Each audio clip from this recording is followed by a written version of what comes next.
दर्शकों नमस्कार। एक बार फिर से उपस्थित हूं आप सबके सामने विश्लेषण जन्म कुंडली का इस कार्यक्रम के अंतर्गत। आज जिस कुंडली के साथ आपके सामने उपस्थित हूं, ये कुंडली आई है मेरे पास लुधियाना, पंजाब से। इनके सामान्य प्रश्न हैं जैसे कि आमतौर पे हमारे और आपके होते हैं। शुरू करते हैं आज का कार्यक्रम। कहीं नहीं जाना है, बिल्कुल बन के रहिएगा। ये वो कार्यक्रम है, कल किसी ने लिखा था कि पंडित जी जो प्रश्न आपसे पूछा जाता है कमेंट में, कई बार आप वो उसका उत्तर नहीं देते हैं। मैंने उनको उत्तर वहीं कमेंट में लिखा था कि विश्लेषण जन्म कुंडली का जो कार्यक्रम होता है, जो मैं एक दिन बीच करके अब बनाने लगा हूँ समय की कमी के कारण, उसमें मैं लगभग इस कार्यक्रम में आप लोगों को बहुत सारे सिद्धांत बता देता हूँ और बहुत सारे सिद्धांत आप लोगों को इसमें मिल जाते हैं। जैसे उन्होंने पूछा था कि ग्रह अगर जैसे क्या बोलते हैं कि वृश्चिक लग्न की कुंडली के लिए बुध देव जो होते हैं वो एकादशवें के साथ अष्टम भाव के भी अधिपति होते हैं। उनका प्रश्न था कि तो ऐसी स्थिति जब होती है तो बुध वहाँ किस भाव का फल करेंगे। आपने ये मेरा प्रश्न नहीं बताया था, उन्होंने कमेंट में ऐसा लिखा था। मैंने उनको लिखा था और लिखा था कि ये कार्यक्रम मैंने इस पे बहुत बार कार्यक्रम में बात कही है। कुंडली विश्लेषण में जब कभी भी कोई बात आई है मैंने उसमें सब कुछ बताया है। इस वजह से आप लोगों को भी कहूँगा कि कार्यक्रम नियमित रूप से देखा करिए और प्रत्येक दिन देखने से कम धर्मशास्त्र की बातें बहुत सारी समझ में आ जाती हैं। इस कुंडली में आपको मैं पहले बता दूं, ये सिंह लग्न की कुंडली बनी है। ये वनों में गोचर करने वाली कुंडली है। ये एक ऐसी राशि है जो अपने जन्म स्थान से दूर जा करके बिना किसी से कोई सिद्धांतों पे समझौता किए हुए अपने लक्ष्य तक प्राप्त होती है और लक्ष्य को प्राप्त भी करती है। सिंह लग्न की कुंडली के लिए देवगुरु बृहस्पति, मंगल देव भाग्य भाव के अधिपति, देवगुरु बृहस्पति पंचमेश के साथ अष्टमेश होते हैं, और सूर्य इस कुंडली के लग्नेश होने के साथ साथ जन्म कुंडली में लग्नेश होकर के लाभ भाव में बैठे हैं। लग्नेश का किसी भी स्थिति में लाभ भाव में बैठना अच्छा होता है, पर देवगुरु बृहस्पति अगर लग्नेश बनते हैं तो वहां पे उनको 12वें भाव में या 11वें भाव में बैठने में कमजोरी मिलती है। मतलब यहाँ पे वो बात लागू नहीं होगी। अगर देवगुरु बृहस्पति लग्नेश होते हों और 11वें भाव में बैठेंगे तो परेशानी होगी। लेकिन इसके अतिरिक्त अगर बात करें तो सूर्य अगर लग्न के अधिपति हैं और 11वें भाव में बैठे हैं तो ये बहुत उत्तम माना जाता है।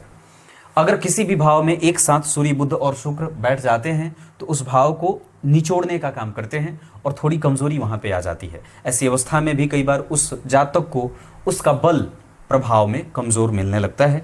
11वां भाव आपके गेन का होता है, आपकी महत्वाकांक्षा का होता है और आपके लालच का होता है। आप यहाँ से सोचते हैं, आप यहाँ से लक्ष्य का निर्धारण करते हैं और उसको प्राप्त करने के लिए जुट जाते हैं। वही 11वां भाव है और यहाँ पे सूर्य, बुध, शुक्र एक साथ बैठे हैं। इस वजह से इस भाव का प्रभाव थोड़ा कमजोर भी होगा। यहाँ पे भाग्य भाव में चंद्रमा का बैठना और 12वें भाव के अधिपति हैं। जन्म इनकी कुंडली में जो हुआ है वो हुआ है 10:54 पे, मतलब दिन का जन्म है। तो दिन का जन्म है और दरअसल चंद्रमा भाग्य भाव में बैठे हैं सूर्य से एकादश में सूर्य से एकादश में बैठे हैं और चंद्रमा से सूर्य जो बैठे हैं वो तीसरे बैठे हैं। ये स्थिति कई बार व्यक्ति के जीवन को लाभ प्राप्त करने में थोड़ी मेहनत करवाती है और चंद्रमा से जब तीसरे भाव में सूर्य जाएंगे तो व्यक्ति पराक्रमी हो जाता है। अब फिर अपने ही बल पे, चाहे वो व्यापार करे चाहे वो नौकरी, व्यवस्थित धन अर्जित करता है। उसका लक्ष्य बड़ा होता है, अपने धर्मों का पालन करने वाला, और कभी भी उसका धन गलत जगह पे खर्च नहीं होता है। ऐसा क्यों? क्योंकि व्ययेश यहाँ चंद्रमा बने हैं और भाग्य भाव में उच्चाभिलाषी होकर के बैठे हैं। ये स्थिति व्यक्ति को धर्म में धन खर्च करने वाला बना देती है। इतना ही नहीं, भाग्य भाव में चंद्रमा का गुरु से दृष्ट होना, मंगल से दृष्ट होना और शनि मंगल का प्रभाव जन्म कुंडली के 9वें भाव पे होने के कारण व्यक्ति में धर्म को लेकर के न्याय प्रियता के गुण देखने को मिल जाते हैं। अब इस कुंडली को और भी नजदीक से आगे समझते हैं। इनका जन्म होता है दक्षिणायन में। अब दक्षिणायन में जन्मे हैं और दक्षिणायन में सारे के सारे पापग्रह बली हो जाते हैं, तो कौन बलवान होगा? शनि और मंगल। इसका अर्थ है कि व्यक्ति के पास प्रैक्टिकलिज्म, व्यक्ति के पास एक साहस, धर्म और साथ ही साथ दृष्टिकोण जो होगा वो थोड़ा प्रैक्टिकल बिहेवियर के साथ उपस्थित होगा।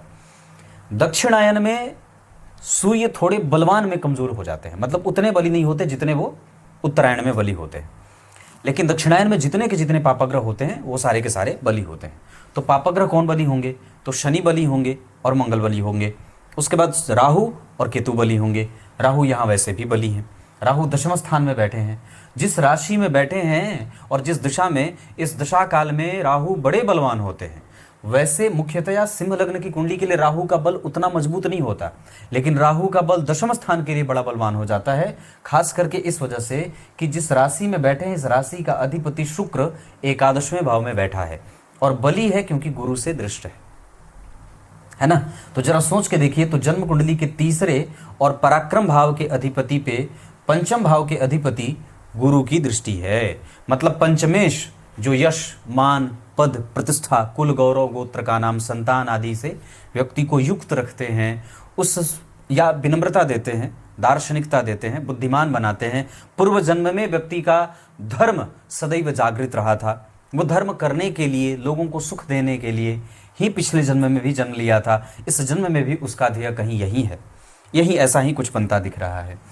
तो दशम भाव के अधिपति और तीसरे भाव के अधिपति पंचमेश से दृष्ट होने से व्यक्ति के जीवन में पिता का सुख, माता का सुख, छोटे भाई बहन का सुख, कम्युनिकेशन का सुख और यात्रा बड़ी अच्छी बीतती है और पराक्रम का सुख मिल जाता है। इतना ही नहीं, जिस स्थान में राहु बैठे हैं वो अपनी दशा में आने के बाद व्यक्ति को करियर का, सामाजिक गतिविधियों में श्रेष्ठता और पद प्रतिष्ठा का भी सुख देते हैं। राहु इतना बढ़िया दे देते हैं कि कई बार व्यक्ति बटोर नहीं पाता है। ये राहु का प्रभाव रहा। जिस स्थान में राहु बैठे हैं उस स्थान का अधिपति शुक्र अपनी राशि में बैठा है या एकादशवें भाव में बैठ करके पूछ करके, यहाँ एकादशवें भाव के शुक्र ना, इसमें शास्त्रों में बात आई कि एकादशवें के शुक्र कभी खराब नहीं होते, संपूर्णतया बलवान होते हैं, और खास करके तब जब उस पर एक और अन्य शुभ ग्रह की दृष्टि पड़ जाए। आप समझ रहे होंगे मैं जो कह रहा हूं कि एकादशवें भाव के शुक्र और 12वें भाव के शनि कमजोर नहीं होते, वो बड़े अच्छे परिणाम करने वाले होते हैं। बस उन्हें थोड़ा सपोर्ट चाहिए होता है अच्छे ग्रहों का, वो सपोर्ट आपकी कुंडली में गुरु से मिल रहा है। वहीं शुक्र अगर देखते हैं तो द्वितीय नवमांसा कुंडली में पंचम भाव के में बैठे हैं, नवम भाव के अधिपति होकर के। यहाँ धर्म भाव के अधिपति धर्म को देख रहे थे, धर्म के कारक धर्म को देख रहे थे, है ना। पर शनि की दृष्टि थोड़ा संघर्ष दे रही थी मन, बुद्धि, चित्त को धन लगाने में, या व्यक्ति जब कभी दान करने चलेगा तो उस समय उसको थोड़ा सा सहमते हुए देखा जाता है। यहाँ पे भी व्यक्ति का नेचुरल जो बिहेवियर है वो धार्मिक है, सम्मान देने वाला है। पूर्व जन्म में व्यक्ति बहुत सारे कृत्य करके आया है, दशम स्थान से पूर्व जन्म का भी विचार किया जाता है।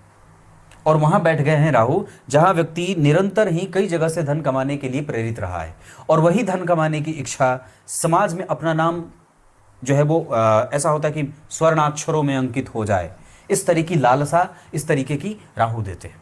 चतुर्थ स्थान में केतु माता को लंबी बीमारी देते हैं, और कई बार सास ससुर को भी लंबी बीमारी दे देते हैं। चतुर्थ स्थान के केतु व्यक्ति के व्यय को संतुलित रखने में पूरी मदद करते हैं, लेकिन घर में प्रायः, निद्रा में प्रायः घर का माहौल थोड़ा कमजोर या मतलबी सा बन जाता है। हमें वहां से थोड़ा दूर जाना पड़ता है, माता के स्वास्थ्य पे बहुत ज्यादा ध्यान देना भी पड़ता है। ये केतु की दशा में और भी बातें दिख जाएंगी।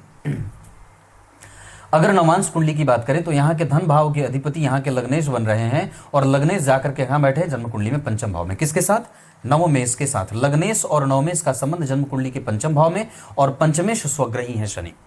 इसका अर्थ होगा कि उनकी पत्नी या विवाह होने के बाद व्यक्ति के जीवन में कभी भी ऐसी कोई विलक्षण खराबी नहीं आएगी, विलक्षणता का प्रभाव दिखेगा। ऐसा इसलिए भी होगा क्योंकि सप्तम भाव में मंगल बैठे हैं, मित्र की राशि में बैठे हैं, पीछे शनि आगे राहु, तो ये तीनों भाव थोड़ा प्रभावित जरूर होगा। अगर आपके भी नवांश कुंडली के सप्तम भाव में मंगल और नवांश कुंडली के सप्तम भाव के आगे पीछे शनि, मंगल, राहु, केतु का प्रभाव है, इसका अर्थ होगा कि हमें पत्नी के साथ संबंधों में थोड़ी सी राजनीति करनी पड़ती है, उनको मनाना पड़ता है, उनको खुश रखना पड़ता है, और उनको जी हुजूरी या कई बार उनके एनर्जी को बहुत ज़्यादा संतुलित करने का दबाव रहता है। ये दाम्पत्य की बात कर रहा हूं।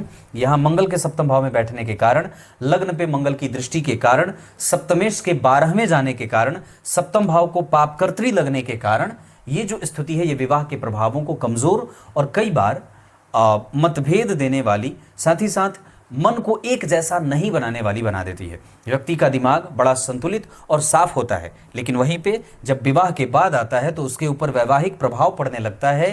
पाणी ग्रहण संस्कार होने के बाद व्यक्ति के जीवन में बहुत बड़ा व्यापक बदलाव आता है। बहुत गंभीरता से समझिएगा। आप लोगों को मैं कार्यक्रम तो बना दिया, पर मुझे मनुस्मृति की बात करनी थी, वो भूल गया। मैं अभी कह देता हूँ, इसको कार्यक्रम में आपको बता देता हूँ। जब ऋतुकाल आता है, महिलाओं में मासिक धर्म की स्थिति आती है, उस समय या उसके चौथी रात्रि, 11वीं रात्रि और 13वीं रात्रि को हमें ब्रह्मचर्य का पालन करना चाहिए। मतलब ऋतुकाल आने के चौथे दिन तक और ऋतुकाल आने से 11वें दिन और 13वें दिन तक हमें समागम नहीं करना चाहिए, उनके साथ संबंध में नहीं जाना चाहिए। ये विष पैदा करता है, या उस दौरान अगर गर्भ ठहर जाता है तो वो संतति बड़ी ही प्रचंड कमज़ोर या कमज़ोर क्षण बुद्धि वाली होती है। ऐसी अवस्था में हमें ये बात याद रखना चाहिए। साथ ही साथ ऋतुकाल में होने के या ऋतुकाल से निवृत्त होने के बाद अपनी पत्नी के साथ निश्चित रूप से आप संबंध में जा सकते हैं, पर आवश्यकता इस बात की होनी चाहिए कि आपका ब्रह्मचर्य टूटे नहीं। ब्रह्मचर्य टूटने का अर्थ होता है वीर्य का क्षय। वीर्य का क्षय। विवाह होने का असली अर्थ ये होता है कि आप अपने काम पर विजय प्राप्त कर लें, है ना। विवाह होने का असली अर्थ कामासक्त होना नहीं होता। जब जब काम की इच्छा हुई तब तब आपने अपनी पत्नी का वर्ण किया, पकड़ा और उसको अपने काम की इच्छा को तृप्त किया। ध्यान से समझिएगा, विवाह का असली अर्थ होता है कि आप अपने काम की भावना पे कितनी प्रबलता से, अपने इंद्रियों पे मजबूती से पकड़ बना करके बैठे हैं। और जब हमें एक श्रेष्ठ और बेहतर संतान की आवश्यकता होती है, तभी हमें ऋतुकाल के बाद अपने ब्रह्मचर्य का जो है वो, उस समय ब्रह्मचर्य का टूटना नहीं कहा जाता है। इस पे आगे और भी धीरे धीरे कार्यक्रम बनाऊंगा, जिससे ब्रह्मचर्य, कई बार लोग पूछते हैं कि ब्रह्मचर्य के बारे में थोड़ी बातें बता दीजिए, तो मैंने इतनी बात बताई। इस पे अगले दिन और भी थोड़ी बात बता दूंगा, कम से कम इस बात को समझा जाए। तो मैं बात कर रहा था यहाँ इतनी सारी चीजें।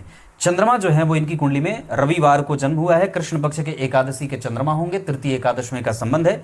कृष्ण पक्ष के एकादशी के चंद्रमा व्यक्ति के जीवन में एक जैसा धन नहीं देते। वो कई बार कई तरीके से कई जगह से धन कमाने की पूरी जुगत लगाता है, मन को लेकर के परेशान होता है, व्यवहारिकता कमजोर होती है, ईर्ष्या भी होती है, छल होता है, कपट होता है, मोह होता है, प्रवृत्ति होती है, निवृत्ति नहीं होती, सांसारिकता ज़्यादा होती है।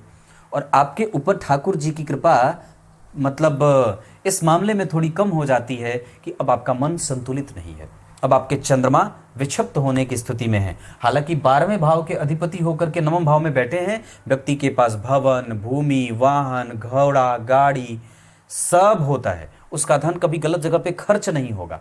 चतुर्थ भाव के अधिपति तृतीय भाव में बैठे हैं और 12वें भाव के अधिपति को देख रहे हैं, इस वजह से माता के घर से कई बार दूर जाने का बड़ा मन करता है।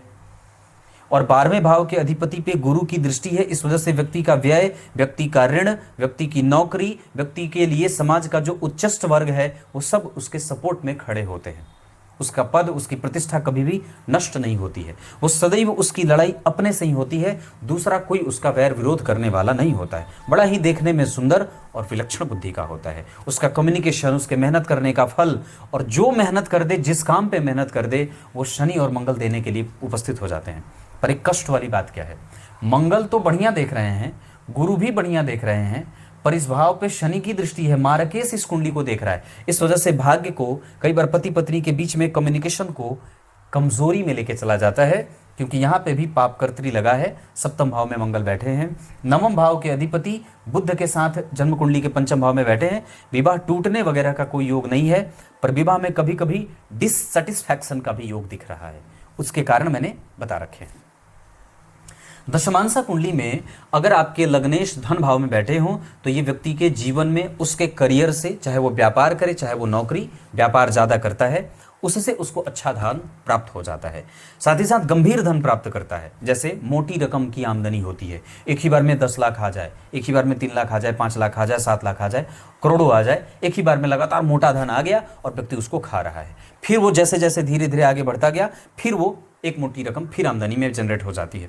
तो इस तरीके से व्यक्ति के पास धन आगमन की स्थिति बनती है। शनि की दशा में, सूर्य की दशा में, गुरु की दशा में, मंगल की दशा में व्यक्ति के जीवन में उत्तरोत्तर अच्छे फल प्राप्त होते हैं। संतान के मामले में, भवन भूमि के मामले में, कम्युनिकेशन के मामले में, यात्रा सुखद के मामले में, लाभ के मामले में, राजनीति के मामले में, धर्म के मामले में, तीर्थ के मामले में, दान के मामले में, इन सभी मामलों में गुरु की दशा, मंगल की दशा, सूर्य की दशा और चंद्रमा की दशा बहुत अच्छी जाने वाली होती है।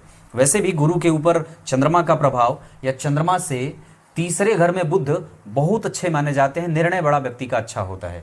चंद्रमा से 7वें घर में शनि और मंगल व्यक्ति की दिनचर्या को बाधित करते हैं। व्यक्ति रेगुलर एक दिनचर्या को फॉलो नहीं कर पाता है। वो लगातार 10 दिन काम करेगा, 11वें दिन कोई ना कोई अनबन हो जाती है। चंद्रमा से दूसरे घर में राहु पैतृक संपत्ति में निषेध पैदा करते हैं। चंद्रमा से 9वें घर में गुरु व्यक्ति को धार्मिक, बुद्धिमान, सुखी और पुत्रवान बनाते हैं। यहाँ बुध शुक्र जो बैठे हैं वो मिथुन राशि में बैठे हैं, द्विस्वाभाविक राशि है।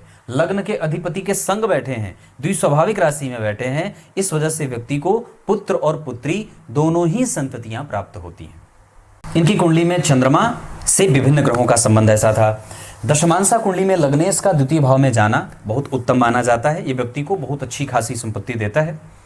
करियर को लेकर के जन्म कुंडली के तीसरे भाव में जो स्वग्रही मंगल बैठे हैं और जन्म कुंडली के चौथे भाव में जो गुरु के साथ राहु बैठे हैं, राहु यहाँ भी 2 नंबर में बैठे हैं और राहु यहाँ जन्म कुंडली में मेष राशि में बैठे हैं, जो थोड़ी कमजोरी करेंगे। मतलब स्वास्थ्य को लेकर के, दृष्टिकोण को लेकर के विवाह में पति पत्नी के। लेकिन यहाँ पे जो बैठे हैं बहुत अच्छे बैठे हैं। वहाँ लग्नेश भी बढ़िया बैठे हैं, तृतीय भाव भी ठीक बैठा है, चंद्रमा भी ठीक बैठे हैं, सूर्य बुध शुक्र भी ठीक बैठे। सूर्य बुध शुक्र कई बार आपको स्टक कर देंगे, जैसे मैंने जो किया था वो मिला नहीं, मैंने जिस काम के लिए मेहनत किया था वो बेकार कैसे चला गया। इस तरीके का भाव सूर्य बुध और शुक्र की दशाओं में कई बार देखने को मिल जाती हैं। हालांकि उसके नेगेटिव प्रभाव बहुत कम, सकारात्मक थोड़े ज़्यादा रहेंगे। याद रखिए, एकादशवें के शुक्र आपकी इच्छाओं की पूर्ति कराने के लिए ही होते हैं। 12वें के शुक्र आपको धन देते हैं पर व्यय बना रहता है। वहाँ पे चरित्र निर्माण में हमें थोड़ा ध्यान देना होता है। अगर हमारे बच्चे की कुंडली में या किसी की कुंडली में अगर शुक्र 12वें भाव में है तो उसकी सुंदरता का कोई दूसरा गलत फायदा उठाता है, या कई बार वो स्वयं भी अपनी सुंदरता का गलत फायदा उठाते देखा जाता है। मैं कुंडली विश्लेषण के माध्यम से आप लोगों को बहुत सारी चीज़ें समझाने की कोशिश करता हूँ, पर समस्या ये है कि ये कार्यक्रम चलता ही नहीं है। ये महज 200 लोग देखते हैं और धीरे धीरे बढ़ते बढ़ते 1000 व्यूज होते हैं। सच्ची बात है कि अच्छी जो चीज़ें हैं वो प्रसारित नहीं होती है, वो उसको दबा करके रख दिया जाता है। सिर्फ आजकल ज़माना प्रचार का है। प्रचार करो, एक दिन में मेरे जैसे कई ज्योतिषी हैं जो एक दिन में वीडियो के प्रचार के लिए 25-25 हज़ार रुपये देते हैं, है ना, कि 25 हज़ार रुपया दें। उनकी फ़ी 21,000 है और देते हैं, उनका वीडियो ऐड में आता है। पर मेरे पास उतनी सामर्थ्य नहीं है और मैं उतना करना भी नहीं चाहता। बस उतने ही दर्शक आएँ जो ज्योतिष का सम्मान करते हो। इस वजह से ये कार्यक्रम प्रायः कम लोगों के पास पहुंच पाता है और प्रायः उन्हीं लोगों के पास पहुंच पाता है जो बड़े अच्छे जो दर्शक हैं। मैंने इतनी बात कही। राहु की दृष्टि धन भाव पे कई तरीके से धन कमाने के लिए धनेश का लाभ भाव में जाना धन की समस्त इच्छाओं की पूर्ति करवा देता है। लाख, करोड़, अरब जो भी बनना पड़े, अब इसकी कोई सीमा मैं नहीं बताऊंगा, कोई सीमा में नहीं बांधूंगा, पर अच्छा है क्योंकि धन भाव के अधिपति पे, लाभ भाव पे और भाग्य भाव पे धन भाव के अधिपति धन भाव से संबंध राहु का है। इस वजह से व्यक्ति कई जगह से धन कमाता है और उसकी पुष्टि हो भी रही है। यहाँ पे भी धन भाव में लग्नेश का जाना बहुत उत्तम माना जाता है। धन भाव के अधिपति का चतुर्थ भाव में बैठना धन को लेकर के दृष्टिकोण, मन से शांति, कारोबार को लेकर के व्यक्ति बहुत ज़्यादा सुरक्षित कभी भी अपने आप को महसूस नहीं करता है और यही उसके प्रगति के मार्ग को प्रशस्त भी करता है। इतनी सारी चीज़ें हैं। अब मूल विषय पे लेके आऊँ, कुंडली की कुछ महत्वपूर्ण बातें बता दूँ। इस कुंडली में माता के स्वास्थ्य का और अपने जिस पिंड पे आप रह रहे हैं, जिस घर में आप रह रहे हैं, उस घर की सुरक्षा का विशेष ध्यान रखना चाहिए। इतना ही नहीं, हमें धर्म करना है, दान करना है, मंत्र जप, पूजा पाठ, ब्राह्मणों की सेवा करनी है, हृदय से करना है, उसको किसी को बताना नहीं है। साथ ही साथ जब कभी भी कोई चीज़ आप मेहनत कर रहे हैं और अगर वो प्राप्त नहीं हो रहा है, इसका अर्थ ये नहीं है कि हमें जो है वो प्रयास करने की बारी नहीं है, छोड़ देना है। क्योंकि आपकी कुंडली में तीसरे भाव पे शनि और मंगल बैठे हैं। पापक ग्रहों का तीसरे भाव में बैठना बड़ा उत्तम माना जाता है। पापक ग्रह की राशि बनी हो या जन्म कुंडली के तीसरे भाव में विषम संख्या की राशि बनी हो, पुरुष की कुंडली हो और लग्न में विषम संख्या की राशि बनी हो, तो यह अपने आप में ही बड़ा श्रेष्ठ हो जाता है, व्यक्ति को प्रगतिशील बनाता है और विकसित बुद्धि का बनाता है। लग्न पे गुरु की दृष्टि, धन भाव पे राहु की दृष्टि, भाग्य भाव पे गुरु मंगल शनि की दृष्टि व्यक्ति को यथार्थवादी, धर्म का पालन, धर्म का, ग्रंथों का, लोगों का, ब्राह्मणों का, धर्म का, इन सभी चीज़ों के द्वारा उसका जीवन वैसे उसके साथ जुड़ा हुआ, उससे लोटपोट होता हुआ आगे बढ़ता है। मृत्यु कभी भी खराब नहीं है। पंचम भाव में अष्टमेश और पंचमेश बैठे हैं, हालांकि पंचम भाव पे प्रभाव खराब नहीं है। गुरु ने सूर्य को देखा है, चरित्र के मामले में ये कुंडली बड़ी अच्छी और विकसित मालूम पड़ती है। बाकी के अन्य वर्ग चार्ट के आधार पे जो बात मैं समझ रहा हूँ उसके आधार पे इस कुंडली में संतति का सुख बहुत अच्छा है, संतति के आने के बाद भाग्य का लाभ बहुत अच्छा है, संतति से व्यक्ति का प्रभाव बहुत अच्छा हुआ है, इसमें कोई परेशानी वाली बात नहीं है। एक बेटा और एक बेटी होने का योग भी इस कुंडली में बहुत मजबूती से बना हुआ है। इसके साथ गुरु का प्रभाव बहुत अच्छा है। शनि और चंद्रमा के कारण कई बार दिमाग परेशान है, जहां निर्णय लेने में उसको कभी कभी दिक्कत होती है। कई बार व्यक्ति को एक तरीके की संतति भी हो जाती है पंचम भाव के गुरु के कारण, या तो खाली पुरुष हो या तो खाली स्त्रियां हो जाती हैं, ऐसी स्थिति बनती है। अब इस कुंडली में और भी बात करूं तो मुख्यतया मंगल की दशा थोड़ी घर्षण देगी अपनी दशा में, अंतर में भी थोड़ा, कभी भाग्य का लाभ, कभी आप जो काम करना चाहते हैं उसमें भाग्य का लाभ थोड़ा कम होगा। इस वजह से अगर बन पड़े तो लगातार हनुमान चालीसा का पाठ 3 बार प्रत्येक दिन करना चाहिए।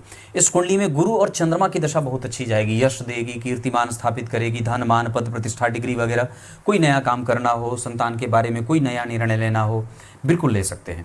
इस कुंडली में शुक्र और बुध की दशाएं भी अच्छी जाएंगी क्योंकि एकादशवें भाव में बैठे हैं। बुध व्यक्ति को विलक्षणता, सूर्य नवम, दशम और एकादशवें भाव में कभी खराब नहीं होते, बुध नवम, दशम और एकादशवें भाव में कभी खराब नहीं होते, शुक्र 12वें और शनि एकादश में कभी खराब नहीं होते हैं। इस वजह से ये कुंडली बहुत ही अच्छी और मजबूत मालूम पड़ती है।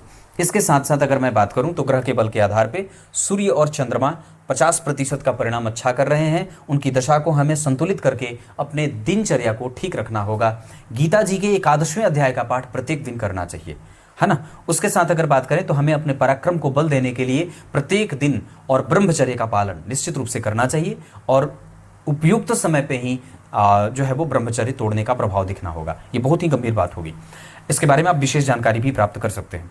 इसके साथ अगर बात करें तो बुध बहुत अच्छे हैं, गुरु बहुत अच्छे हैं, शुक्र शनि राहु मंगल केतु अच्छे बैठे हैं। आपको घबराने की कोई आवश्यकता मैं नहीं समझता हूं कि है, डरने की कोई आवश्यकता नहीं है। दशम स्थान के राहु बड़ी बली और मजबूत होते हैं।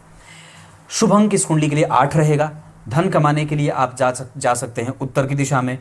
इस कुंडली में इतनी सारी चीजें, नक्षत्र के आधार पर रोहिणी, अनुराधा।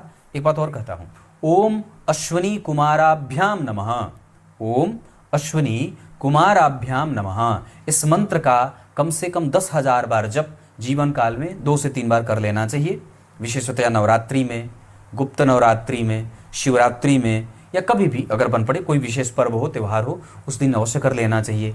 कोई विशेष, जैसे मैं राशिफल वाले कार्यक्रम में, जो मेरा दूसरा चैनल है राशिफल विथ नकुल पाराशर, उसमें प्रत्येक दिन राशिफल में मुहूर्त बताता हूँ, सर्वार्थ सिद्धि योग का बताता हूँ, अमृत काल का बनाता हूँ, है ना, त्रिपुष्कर योग का बताता हूँ, द्विपुष्कर योग का बताता हूँ।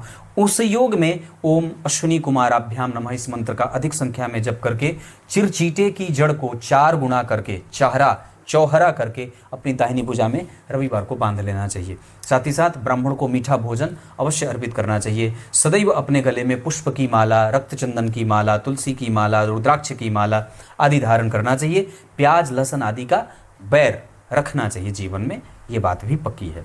नक्षत्र के आधार पे मैंने बताया रोहिणी, आर्द्रा, पुनर्वसु, स्वाति, पूर्वाषाढ़ा, मृगशीरा और आश्लेषा के साथ अनुराधा। ये नक्षत्र किसी भी कार्य को करने के लिए बहुत अच्छे रहेंगे। रविवार और मंगलवार का दिन बहुत अच्छा रहेगा। अभी मंगल की दशा चल रही है, धर्म करिए, पूजा करिए, पाठ करिए, तीर्थ करिए, व्यापार करिए, खूब आगे बढ़िए और बढ़ेंगे भी। उसके बाद राहु की दशा आएगी, वो भी बहुत अच्छा देगी। उसके बाद गुरु की दशा आएगी, वो भी बहुत अच्छी रहेगी। मतलब अंतर दशा में जितनी भी कमजोरी होंगी वो थोड़ी बहुत रहेगी, पर मूलतया कुंडली में अब कमजोर दशा प्राप्त होने वाली नहीं है। इतनी सारी चीज़ें हैं। अगर कोई अच्छा काम करना हो, मंगल गुरु और सूर्य के साथ बुध और मंगल की दशा में काम किया जा सकता है। इसके साथ अगर धर्म से जोड़ करके, दान से जोड़ करके कोई काम करना हो तो चंद्रमा की दशा, अंतर्दशा को ध्यान में रखा जा सकता है।